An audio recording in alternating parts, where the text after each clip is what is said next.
Katigorah express highway প্রকল্পে অনিয়মের অভিযোগ শরৎ ত্রয়োবাসী দাস।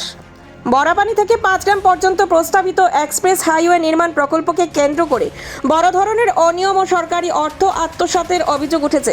জেলা পরিষদ সদস্য ত্রয়োবাসী দাসের দাবি, একাংশ সরকারি কর্মীদের সঙ্গে যোগসাজশে একটি সিন্ডিকেট চক্র রাতের অন্ধকারে নিম্নমানের ঘরবাড়ি, নার্সারি ও ফিশারি তৈরি করে ক্ষতিপূরণের নামে সরকারি টাকা হাতিয়ে নেওয়ার চেষ্টা করছে।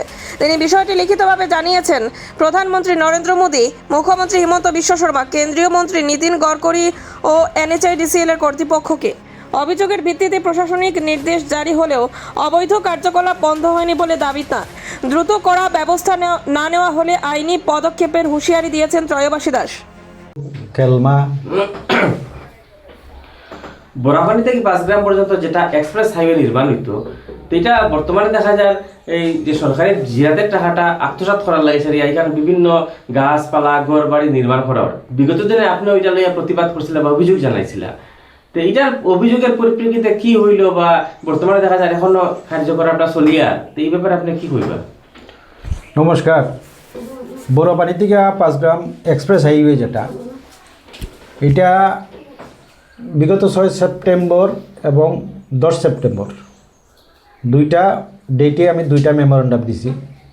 একটা দিয়েছিলাম ডিস্ট্রিক্ট কমিশনার কাচার আর CM, আর পরবর্তী যেটা দিয়েছি 10 তারিখ, এটা দিয়েছি ডিস্ট্রিক্ট কমিশনার, CM, প্রধানমন্ত্রী এবং সড়ক পরিবহন মন্ত্রী নীতিন গডকরি। আমি সবার কাছে কপি পাঠাইছি যে এই যে প্রজেক্ট যেটা বরাপানি এক্সপ্রেস হাইওয়ে, এটার উপরে 22,800 কোটি টাকার প্রজেক্ট। গতিকে জিরাতের একটা বড় অংশ মানে আত্মসাৎ করার লিগিয়া একটা সিন্ডিকেট চক্র মানে সক্রিয়ভাবে মানে দলবদ্ধভাবে বিভিন্নভাবে মানুষের যারা ল্যান্ডের মালিক যারা আছে তারা ভুল বুঝাইয়া সামান্য একটা কিছুর বিনিময়ের মাধ্যমে তারা ভুল বুঝাইয়া তারা এখানে একটা সিন্ডিকেট চালাইয়া এখানে ঘরবাড়ি বানানি হয়েছে, কোনো জায়গাত ঘাট বানানি হয়েছে, কোনো জায়গাত টিউবওয়েল বানানি হয়েছে, কোনো জায়গাত নারকেল ছাড়া সুপারির ছাড়া লাগানি হয়েছে, টিনের শেড বানানি হয়েছে, ফিশারি বানানি হয়েছে। প্রচুর পরিমাণে মানে পুরা পরিকল্পনা করিয়া এই জিরাতের টাকাটাকে আত্মসাৎ করার লিগিয়া এই চেষ্টাটা চালিয়ে গেছি। গতিকে আমি লেখালেখি করার পরবর্তীতে যেটা দেখছি, আমি এই NHIDCL থেকে একটা সিটি ইস্যু হয়েছে। সিটিতে একটু খরা পদক্ষেপ নিচে করিয়া যে প্রশাসনিকভাবে একটা পদক্ষেপ নেওয়ার লিগিয়া, এবং 2-3 দিন আমি দেখছি খাটিগড়া সার্কেল অফিসার প্রশাসন লইয়া এটা দৌড়ঝাঁপ করিয়া কিছু কিছু মাল সামান যেটা ফিল্ড আছে এটা মানে বাজেয়াপ্ত করছে। কিন্তু এটা 2-3 দিনের ব্যাপার, 2-3 দিন পরে যেটা আবার চলছে এটার গতি আরও বাড়ছে। কিন্তু এটা প্রশ্ন হইল, আশ্চর্য লাগে প্রশ্ন যে প্রশাসনের চোখের সামনে এইগুলা ঘটনা ঘটে অথচ কেউ দেখিয়াও দেখেন না, এই অবস্থার মাঝে চলে। কিন্তু ইদানিং যেটা হয়েছে এটা হয়তো এই মুহূর্তে এটা রাস্তার প্রধানমন্ত্রী এটা হয়তো শিলান্যাস করতো। তো এই মুহূর্তে দেখা যেতেছে যে জিরাতের কাজ চলে। তো জিরাতের কাজ চলতে গিয়া যেদিকে জিরাত চলে 50 মিটার দূরে দেখা যায় ট্রাক বরিয়া আমার কাছে তা আছে, ফটো আছে, ট্রাক বরিয়া নতুনভাবে এদিকে জিরাত চলে, এদিকে গাছের ছাড়া লাগানি হয়। তো এই অবস্থার মধ্যে চলে। তো শুধুমাত্র উদ্দেশ্য টাকার আত্মসাৎ মানে কালো টাকা বানানি। তো আমার প্রশ্ন হইল যে আমি যে কথাগুলো কইতেছি এটা অ্যাকচুয়ালি সরকারের পক্ষের কথা, সরকারের পয়সা বাঁচানোর কথা, এটা সাধারণ মানুষের পয়সা। আজকের দিনে ওই যে 22,800 কোটি টাকা, এটা সরকারের যে টাকাটা স্যাংশন করেছে এটা সাধারণ মানুষের ট্যাক্সের টাকা। গতিকে আমরা ডেভেলপমেন্টের স্বার্থে সরকারে এটা এই স্কিমটা দিছি। কিন্তু ওই টাকাটার আত্মসাৎ করার লেগে একটা দুষ্টচক্র এমন সক্রিয়ভাবে লাগছে এবং কালো টাকায় একটা কালো ছায়া যা সমাজ ব্যবস্থার মাঝে। গতিকে এটার বিরুদ্ধে আমি প্রতিবাদ করছি, আগামী দিনও করবো। এখন আমি প্রতিবাদ করতে গিয়া আমার যেখানে লিখতে লাগছিল, যা আমার লেখার আছিল আমি সব জায়গায় লিখছি। কিন্তু আমি পরবর্তীতে দেখছি যে এই লেখার কোনো মানে পজিটিভ কিছু আমি এখন পর্যন্ত পাইছি না। জানি না হয়তো সরকার কোনো পরিকল্পনা ভিতরে থাকতে পারে। এখন আমি ভাবছি যে কিছুদিন যখন আমি এটা নিয়ে মারছিলাম, তো মাথার পরে দেখা গেছে কিছুদিন আমি বাদ দিয়ে যাইছি। ভাবছি সরকার হয়তো কিছু একটা পদক্ষেপ নিব, প্রশাসন কিছু একটা পদক্ষেপ নিব, কিন্তু নিছে না কিছু।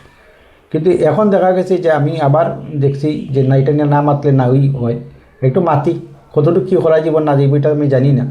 তবে আমি আমার এই ভিডিওর মাধ্যমে আমি সর্বসাধারণের কাছে একটা অনুরোধ রাখবো, হাত জোর করে অনুরোধ রাখবো যে আমি যে কথাগুলা কইতেছি এই কথাগুলোর বাস্তবতা আপনারা বিচার করুন, বিচার করিয়া এটার বিরুদ্ধে বিহিত ব্যবস্থা নেওয়ার লাগে সরকারের কাছে আমরা চাপ সৃষ্টি করা দরকার, প্রশাসনের কাছে আমরা চাপ সৃষ্টি করা দরকার। কারণ জেনুইন পয়সা জেনুইনভাবে পাইতো মানুষ, যারা জেনুইন মানুষ, যারা পয়সার পাওয়ার মালিক তারাই পাইতো, কিন্তু অবৈধ পয়সা অবৈধ মানুষে কেনে নিত। অবৈধভাবে পয়সা নেওয়ার পরে এটা সমাজ ব্যবস্থার মধ্যে এটা একটা বিরাট বাজে প্রভাব পড়ব। গতিকে এইগুলো জিনিস নিয়ে মাথা প্রয়োজন আছে। আজকে আমরা ভয়ভীতির মাঝে দিন কাটাই। বর্তমান সরকারের আমলে আমরা স্বাধীনভাবে কথা হইতে ভয় পাই। দিল্লিতে প্রধানমন্ত্রীর বই, স্বরাষ্ট্রমন্ত্রীর বই, আসাম হইলে সিএমের বই, বরাক বিলি তাইলে মন্ত্রীর বই, গ্রামের ক্ষেত্রে দেখা যায় বুথ কমিটির প্রেসিডেন্টের বই। তো আমরা গণতন্ত্র দেশি যে আমরা নিজের অধিকার নিজের ন্যায় নিয়ে কথা কইতে আমরা ভয় পাই, তো আমরা গণতন্ত্র কিচ্ছু আসেনি। গতিকে এই ব্যাপারে সবাই সাহায্য সহযোগিতা করা দরকার, মাথা দরকার। আর একজনে একলা মাতলে একা কিছু করা যায় না।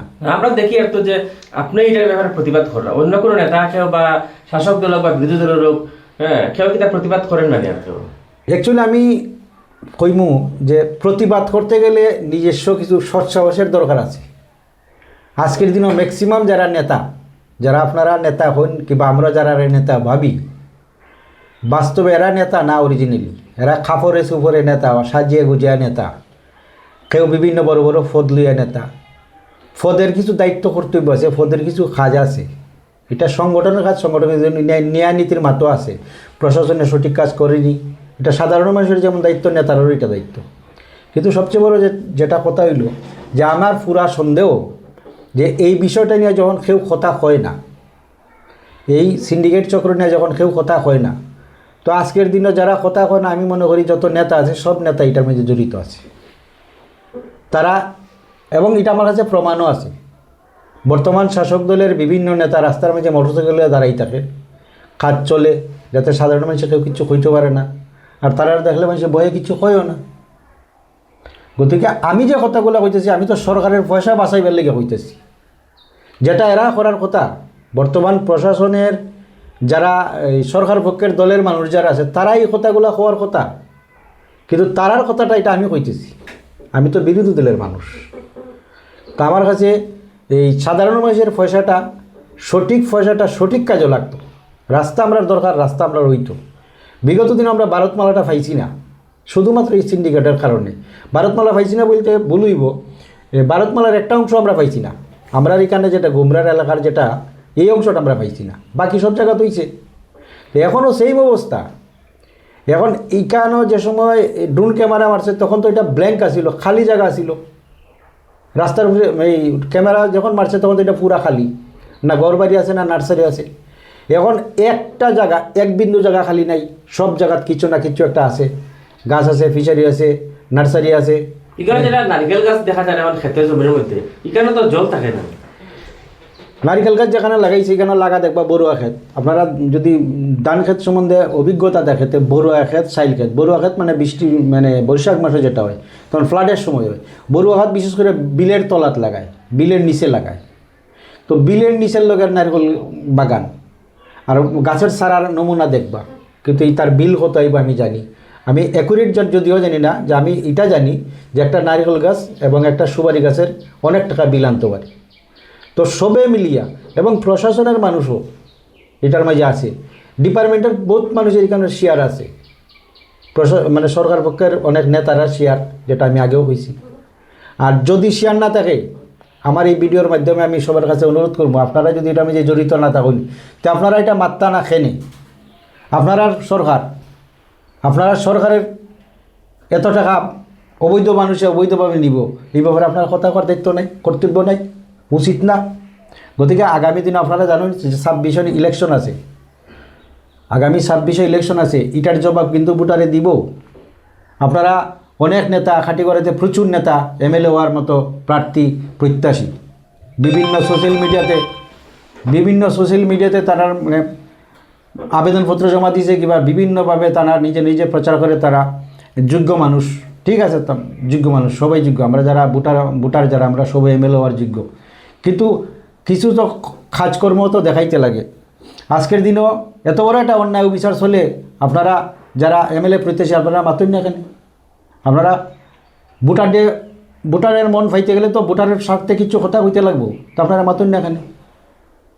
তো আপনার মাধ্যম আমার এই ভিডিওর মাধ্যমে আপনার কাছে আমার অনুরোধ, আপনারা আমার এই ভিডিও দেখার পরে আপনারা যদি চৈতন্য জাগে, আপনারা যদি সচেতনতা আয়, আমার অনুরোধ রইল যে এই ব্যাপারে আপনারা একটু কথা হইন।